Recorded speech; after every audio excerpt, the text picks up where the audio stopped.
नमस्कार, बहुत स्वागत है आपका। एनडीटीवी मध्य प्रदेश छत्तीसगढ़ देख रहे हैं आप। आपके साथ मैं हूं आसिफ शेख। इंसानों और जंगली जानवरों के बीच संघर्ष अब कुछ ज्यादा ही बढ़ रहा है। पिछले कुछ सालों से सैकड़ों तस्वीरें हमने देखी जब जंगली जानवर रिहायशी इलाकों की तरफ बढ़ते दिखे और इंसान जानवरों के बीच टकराव दिखा। लेकिन क्यों?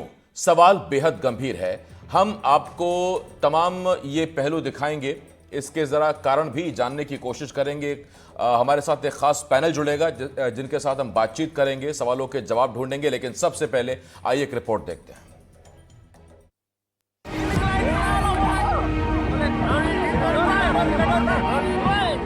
जानवर और इंसानों के बीच अब रिहायशी इलाकों में एक तरह का संघर्ष देखने को मिल रहा है। ये तस्वीरें उस संघर्ष का ताजा उदाहरण है जो कांकेर से सामने आया है, जहां एक घर में दबे पांव तेंदुआ जा घुसा। गनीमत रही कि घर वालों को समय पर इसकी भनक लग गई और यहाँ तेंदुए ने किसी पर हमला नहीं किया।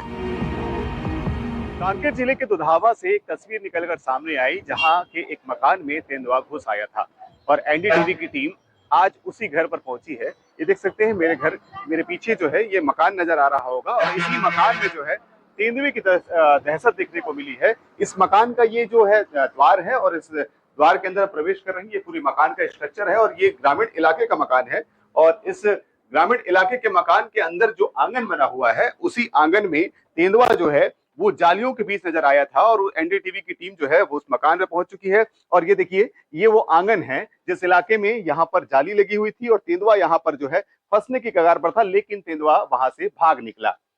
ये वो गांव है और इस गांव में ये देखिए किस तरह से ये पूरा स्ट्रक्चर बना हुआ है। ये खपरेल का एक मकान है छोटा सा और यहाँ के जो लोग हैं वो काफी दहशत में थे। बताया जा रहा है कि ये जो इलाका आप देख रहे हैं, इस इलाके से जहाँ जालियां अभी वर्तमान में जो है जाली इस तरह से बांध दी गई है ताकि किसी प्रकार के और कोई जंगली जानवर ना घुसे। इसी सीढ़ियों के माध्यम से तेंदुआ यहाँ पर प्रवेश किया और ये जो आप मकान दिख रहे हैं, इस मकान आंगन के जो जस्ट ये लगा हुआ जो मकान है खपरेल का, यहाँ से इस तरह से तेंदुआ यहाँ पर घुसा और घुसने के बाद इस दिशा में जाकर चुपचाप बैठ गया।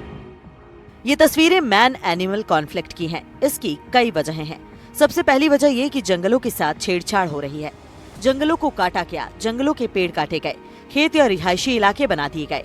इसका असर ये हुआ कि जंगलों में जानवरों के लिए जगह कम पड़ गई। शेर, बाघ, तेंदुआ एक बड़े इलाके में रहते हैं। उनका एक बड़ा दायरा होता है। जब इनकी गतिविधियों से उस दायरे को काफी सिकोड़ दिया गया है और इसी कारण जानवर रिहायशी इलाकों में आ जाते हैं, क्योंकि उनके लिए कोई सरहद नहीं होती जैसी हमारे लिए होती है। मध्य प्रदेश और छत्तीसगढ़ में जंगलों का क्षेत्रफल अन्य राज्यों के मुकाबले ज्यादा है। ऐसे में यहाँ जंगली जानवरों से इंसानों के संघर्ष के मामले भी ज्यादा हैं। इसलिए कई बार जंगली जानवर आपके आसपास होते हैं लेकिन फिर भी आपको पता नहीं चलता। कांकेर में जब तेंदुआ उस घर में जा घुसा तो इसकी भनक घर वालों को नहीं लगी। बताई वो लड़की मन देखी नो है वो बिलाई नो है और का तो का केंदुआ आई कि चितु आई ऐसे कही धान में हो उठे वहां ले जन लड़की वहां निकली से जन लड़की यहां निकली और बहु यहां ले बर्तन साफ करूं कही के एक खड़े रही से और भर्रा से लगी तन भालू है कही को निकल गिरी से दू हां भालू आ रही। इंसानों और जानवरों में संघर्ष का मुख्य कारण जंगलों से छेड़छाड़ ही है। इससे जानवरों की फूड साइकिल पर भी असर पड़ता है। खाने और पानी की तलाश में अक्सर जंगली जानवर रिहायशी इलाकों तक जा पहुंचते हैं। इसका कारण हिरण, खरगोन और अन्य ऐसे जानवरों की आबादी कम होना है जो बाघ, तेंदुए का मुख्य भोजन हुआ करते थे। उनकी कम उपलब्धता के कारण जंगली जानवर रिहायशी इलाकों तक पहुंच रहे हैं। कांकेर से एनडीटीवी के लिए नीरज तिवारी की रिपोर्ट।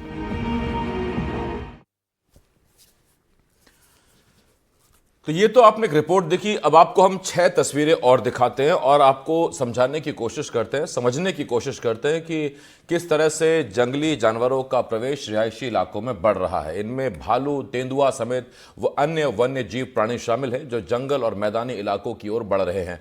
ये खतरा लगातार गहराता जा रहा है, लेकिन सवाल यह है कि क्या जंगली जानवरों की रिहायशी इलाकों में एंट्री कोई नई बात है? क्या जंगली जानवर रिहायशी इलाकों में आ रहे हैं या हम इंसान ही उनके इलाके में घुस रहे हैं? इस समस्या का समाधान कैसे होगा? क्या रणनीति अपनानी होगी? लोगों की जिम्मेदारी कैसे बढ़ जाती है? फॉरेस्ट डिपार्टमेंट कैसे इस पर काम कर रहा है? तो ये 6 तस्वीरें देखिए, कहीं भालू है, कहीं हाथी, कहीं तेंदुआ है और हमारे साथ पूरा पैनल एक इस वक्त मेरे साथ जुड़ रहा है। हम सीधा अपने पैनल की तरफ रुख करते हैं। हमारे साथ इस वक्त wildlife activist Ajay Dubey ji हमें ज्वाइन कर रहे हैं। इसके साथ साथ रिटायर्ड आईएफएस सुनयन शर्मा जी हमें ज्वाइन कर रहे हैं। पर्यावरणविद मनु सिंह जी हमें ज्वाइन कर रहे हैं। मैं आप तीनों का बहुत बहुत स्वागत करता हूं। और मेरे दो सहयोगी शिवपुरी से अतुल गौड़ और इसके साथ साथ कांकेर से नीरज तिवारी मेरे सहयोगी हमें ज्वाइन कर रहे हैं। नीरज और अतुल जी, आपका भी बहुत स्वागत है। सबसे पहले सवाल मैं जरा अजय दुबे जी से पूछना चाहता हूं। अजय जी, देखिए, ये तो कोई सवाल है नहीं कि जो वन्य जीव है वो हमारे इलाके में घुस रहे हैं कि हम उनके इलाके में घुस रहे हैं। वक्त के साथ साथ हमने ही घुसपैठ की है, ये तो प्रमाणित है। लेकिन मेरा सवाल यह है कि हम जब हमारी आबादी बढ़ रही है तो हम अपना क्षेत्र बढ़ा रहे हैं, वन्य जीवों की आबादी बढ़ रही है तो हम उनका क्षेत्र घटा रहे हैं। धरती तो उतनी ही है। आसिफ जी, मुद्दा इस बात का है कि ये चुनौती कम नहीं होगी। वन्य प्राणी और इंसान का जो कॉन्फ्लिक्ट है वो बढ़ेगा। हम क्या इसके लिए कॉम्पिटेंस के साथ तैयार हो रहे हैं? क्या राज्य सरकारें जहां भी वाइल्ड लाइफ है, जहां भी फॉरेस्ट है, क्या वो अपने ऑफिसर्स, जो फॉरेस्ट ऑफिसर्स हैं या दूसरे डिपार्टमेंट के पुलिस ऑफिसर्स हैं या रेवेन्यू एडमिनिस्ट्रेशन है, क्या इनको कॉन्फ्लिक्ट मैनेजमेंट के लिए ट्रेन कर रहे हैं? क्या ट्रेनिंग प्रोसेस है? क्योंकि केवल अकेले फॉरेस्ट डिपार्टमेंट का कॉन्फ्लिक्ट रोकने में असफल रहेंगे।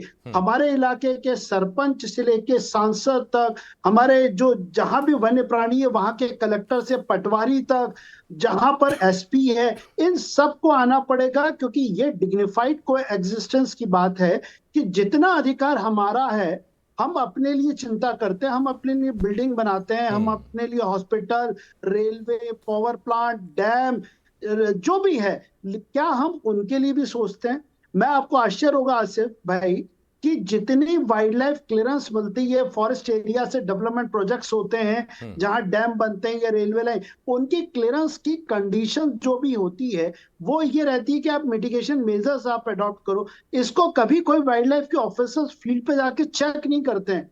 हमने तो मध्य प्रदेश में भी देखा है कि रेलवे लाइन के पास जो उनको अंडर पास होना चाहिए या जो भी उनको मतलब ट्रेन में वो दुर्घटना से न मरे, कहीं कोई देखने वाला नहीं है।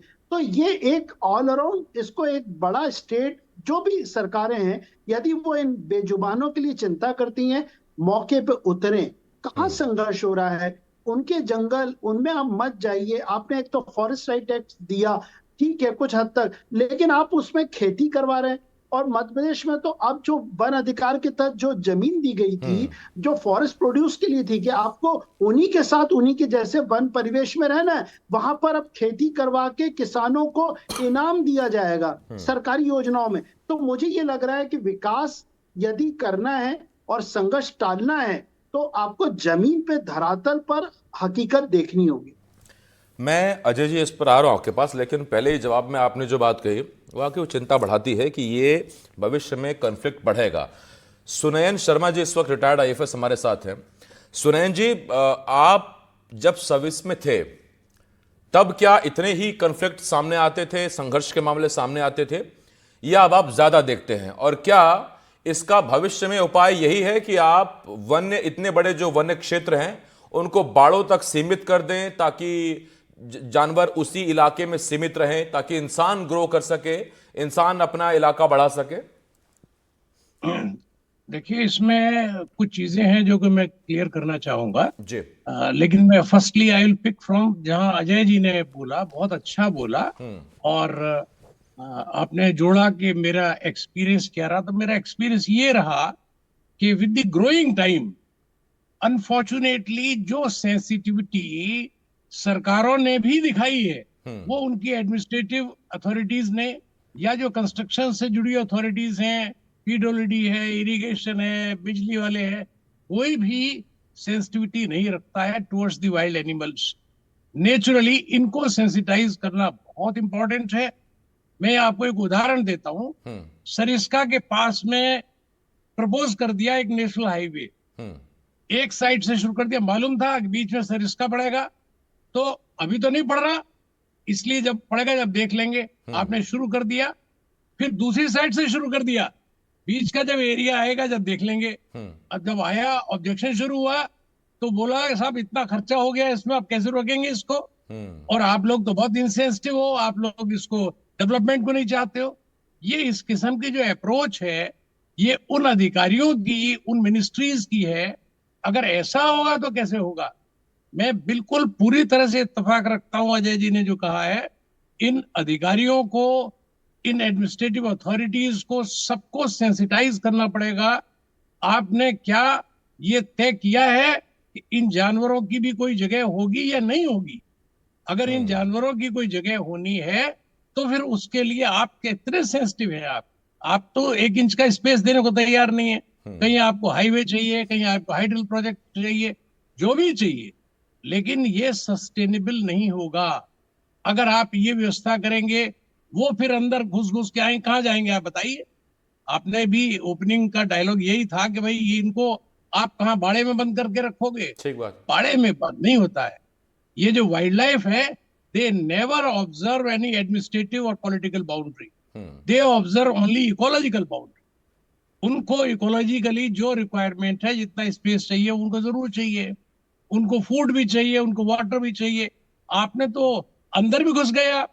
जो आपने दिखाने के लिए फॉरेस्ट एरिया तय भी किए, सेंचुरी भी बनाई, नेशनल पार्क भी बनाए।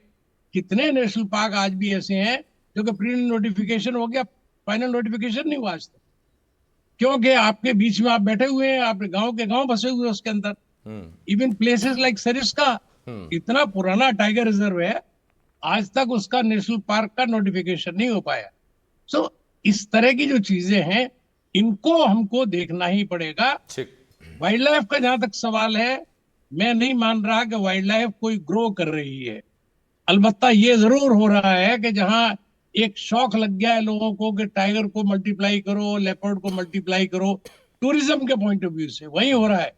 अदरवाइज बाकी का एरिया कहाँ है? ये जो फॉरेस्ट एरिया है उसका एक बहुत छोटा सा परसेंटेज है जो सेंचुरी नेशनल पार्क के रूप में है। Forest and wildlife they are inseparable. तो वाइल्ड लाइफ तो दूसरे एरियाज में भी है, उसके प्रति तो बिल्कुल ही आंख मीचली है। कोई ये ध्यान नहीं देता। आप कितने केसेस तो उदयपुर में हुए आपके, मैंने देखा था भोपाल में, एक मैंने बड़ी स्टोरी भी की थी उस पे। टाइगर कहाँ घूम रहा है? भोपाल शहर के अंदर घूम रहा है। वहां पे इतनी बड़ी रातापानी सेंचुरी है, लेकिन उसमें मैं खुद विजिट किया 2 बार उसको, उसमें प्रिवेसी नहीं है, क्योंकि सारी तो उसके अंदर ग्रेजिंग हो रही है। तो प्रिवेस नहीं होगा, वो एनिमल क्या करेगा? वरना क्या टाइगर को या लेपर्ड को शौक है जो आपके एरियाज में आएगा? उनको तो ठीक वाइल्ड बात है, एनिमल लेकिन इसमें एक जो एंगल एक और उठ रहा है वो ये है, मैं पूछना चाहता हूं जरा। मनु सिंह जी हमारे साथ है, पर्यावरणविद हैं। मनु जी, कुछ तर्क ये हैं कि दरअसल रिहायशी इलाकों में जितने भी वन्य प्राणी हैं जो अमूमन घुसपैठ कर लेते हैं रिहायशी इलाकों में, उसकी एक वजह यह भी है कि यहाँ बहुत आसान शिकार उन्हें मिल जाता है। छोटे बच्चे उन्हें मिल जाते हैं जो बाकी जंगली जानवरों जितने मजबूत नहीं है, या मवेशी मिल जाते हैं जो किसी न किसी खूंटे से बंधे हुए हैं। नतीजा वो आपका प्रतिकार नहीं कर सकते, वो भाग नहीं सकते और आराम से उन्हें शिकार बना लिया जाता है। क्या ये तर्क आपको समझ में आता है, या सिर्फ एक ही बात है और वो ये क्लियर है कि आप उनके इलाके में घुसपैठ कर रहे हैं, उनका दायरा सिकुड़ रहा है, उन्हें जीने का अधिकार है, वो जी रहे हैं और जहां उन्हें शिकार मिलेगा वो आएंगे? आस्तिक जी, पहले तो आपको और एनडीटीवी को साधुवाद, आपने इस मुद्दे पे शो आयोजित किया, क्योंकि जानवर ना तो बेचारे पॉलिटिकल वोट देते हैं, ना ही वो जो अधिकारी हैं उनकी जेबें गर्म करते हैं, तो वो कभी मुद्दा बन नहीं पाते। अब जो लोग ये कह रहे हैं कि इनको यहाँ आसान शिकार मिल जाता है, कांकेर के उससे मैं पूछना चाहता हूँ कि 2014 में, 2015 में, क्योंकि उस समय तेंदुए या बाघ या हाथी इतने नहीं घुसा करते थे जितने भालू, जो स्लॉथ बेयर है, वो घुसा करते थे। 2014 सरकार ने जामवंत परियोजना शुरू की थी, है ना, कि वो वनों के अंदर वृक्ष लगाएंगे और फलदार वृक्ष लगाएंगे ताकि भालू जो है वो प्रवेश ना करे। आज जामवंत परियोजना का क्या हाल है, ये आप किसी से पूछ लें जमीन पर जाकर। वो करोड़ों रुपए खर्च हो गए, स्वाहा हो गए, कुछ नहीं किया गया। और जो लोग ये कहते हैं कि जो मनुष्य और पशु का द्वंद्व होता है उसमें पशु जिम्मेदार होता है, मैं उनको साफ बताना चाहता हूं। नेपाल का तेराई का इलाका देख लीजिए, रशिया में कम से कम 180 इलाके ऐसे हैं जहां मनुष्य अधिक हुए लेकिन सेंसिटाइज्ड है ना। आप राजस्थान में देखिए जवाई का इलाका है जहां बड़े आराम से हारमोनी में तेंदुआ, हालांकि मैं उस पर अभी चेताना भी चाहता हूं कि उसको भी दोबारा से अब टूरिज्म के मॉडल के रूप में प्रवेश कर रहा, कुछ दिन में वहां भी लोग हताहत होने शुरू हो जाएंगे, जैसा कि गीर में होना शुरू हो गया है। नहीं तो गीर में भी जो सिंह थे वो बिल्कुल हारमोनी में रहते थे, कभी कोई ऐसा घटना 10 वर्ष पहले आप देखेंगे तो नहीं दिखाई दी थी जहां पे मनुष्य और पशु का द्वंद्व हो। तो मनुष्य से पशु द्वंद्व नहीं करना चाहता है। इस पे मैं किसी और को नहीं, जिम कॉर्बेट को कोट करूंगा, जब उन्होंने सीधे तौर पर गढ़वाल और कुमाऊं के बारे में लिखा था कि यहाँ पर लोगों ने, क्योंकि अपने जो महामारी में लोग मर गए थे उनकी लाशों का निस्तारण ठीक प्रकार से नहीं किया था, इसीलिए तेंदुए पूरे इलाके में, हिमाचल, जम्मू कश्मीर और उत्तराखंड में मौजूद थे, लेकिन जो मानव भक्षी थे उनका उत्सर्जन केवल गढ़वाल, कुमाऊं और नेपाल के उन इलाकों में हुआ जहां अवैज्ञानिक रूप से शवों का निस्तारण किया गया। तो कभी भी पशु दोषी नहीं होता। ये चारों जानवर जो इस समय केंद्र में बने हुए, हाथी, तेंदुआ, बाघ और भालू, इनको मिनिमम 50 स्क्वायर किलोमीटर एरिया की आवश्यकता होती है। पहले तो इनका एरिया ही नहीं रहता। दूसरा, आप खुद ही वीडियो में देख लीजिए कितने वैज्ञानिक तरीके से हमारे कर्मचारी उन्हें पकड़ना चाहते हैं और इसके बाद छोड़ देंगे। ये एनिमल इरिटेट हो जाते हैं। जब भी हाथी प्रवेश करता है, बम उठा उठा के उसके ऊपर फेंका जाता है। मोदी जी ने तो कल ट्वीट भी करा है कि इस प्रकार तेजाब फेंका जाता है। तो आपको क्या लगता है कि हमारी एक पॉपुलेशन तो बड़ी ही है, लेकिन जैसा कि यूएन की रिपोर्टों में कहा गया है, एंथ्रोपोसेंट्रिक व्यू पॉइंट, हमारी ईगो उससे 10 गुना ज्यादा बड़ी है।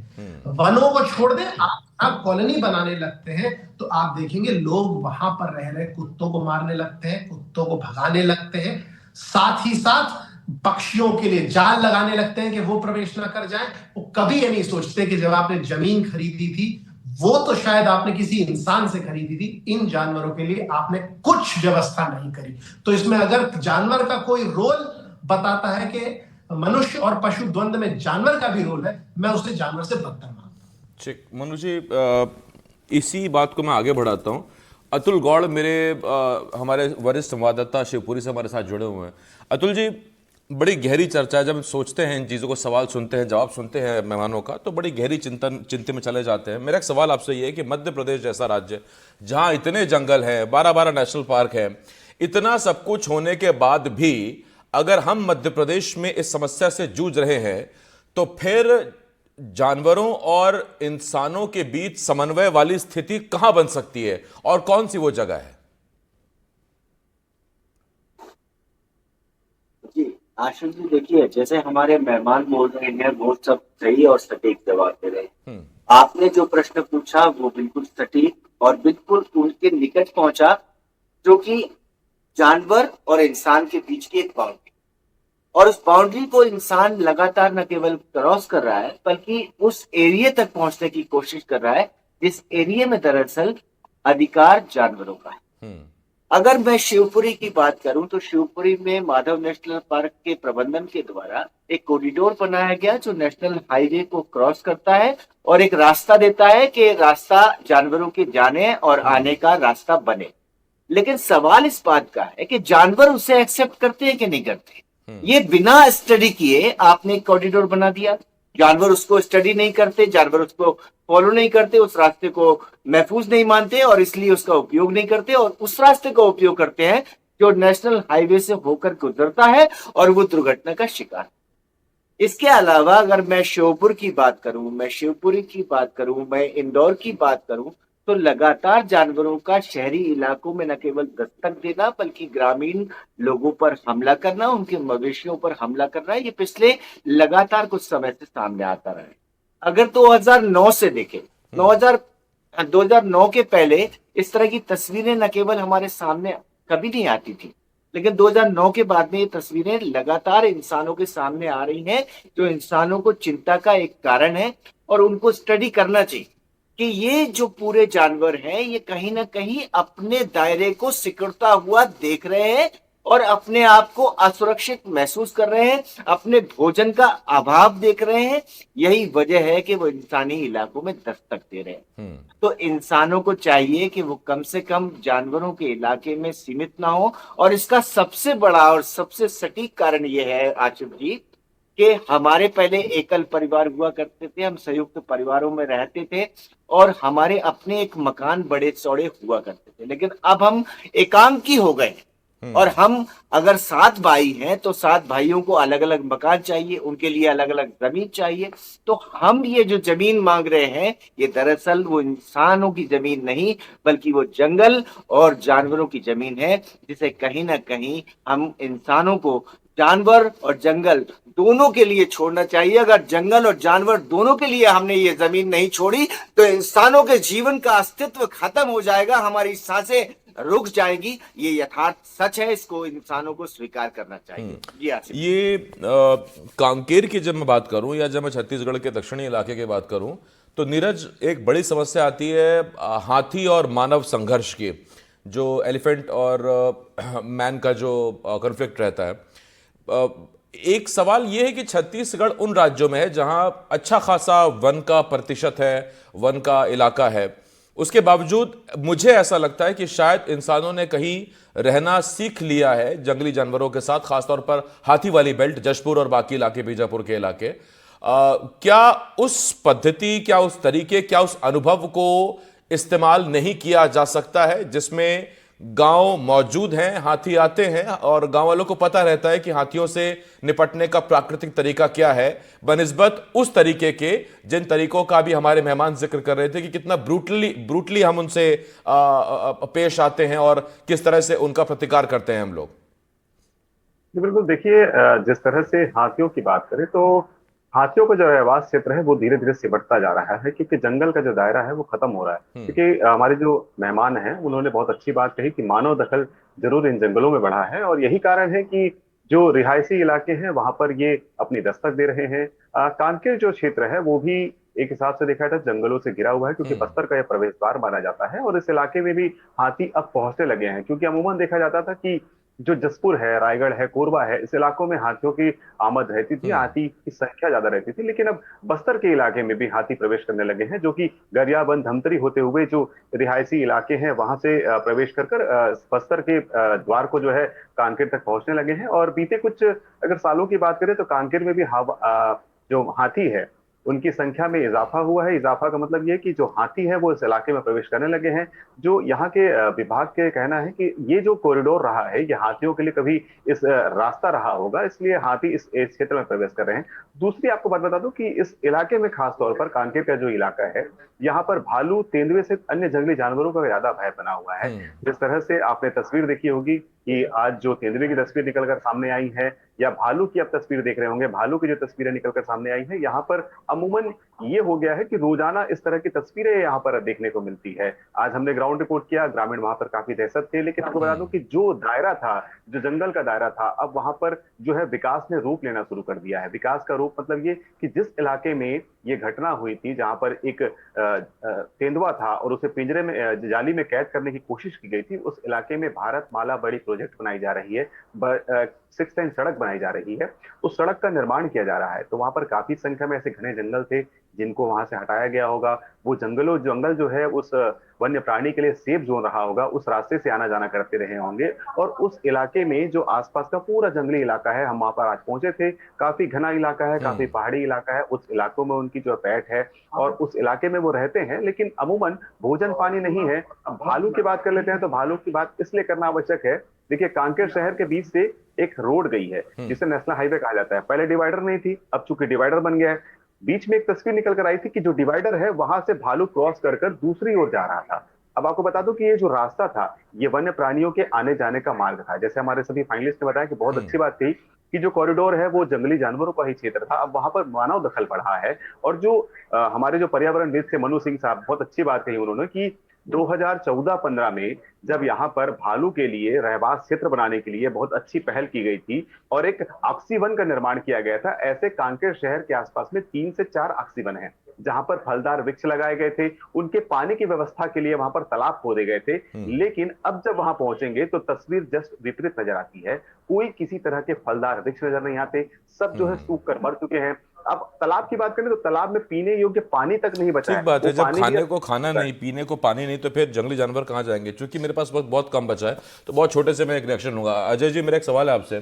देखिए, हम भारत में चीता विलुप्त हो गया तो हम चीता लेके आ गए। एक तरफ हम चाहते हैं कि हमें तमाम प्रजातियां भी चाहिए और हम उन्हें रहने को जमीन भी नहीं देंगे, तो ऐसे कैसे इकोसिस्टम मेंटेन करेंगे हम? बहुत छोटे में सर। देखिए, इकोसिस्टम यदि आपको बेहतर करना है तो आपको वन विभाग को प्राथमिकता देनी चाहिए।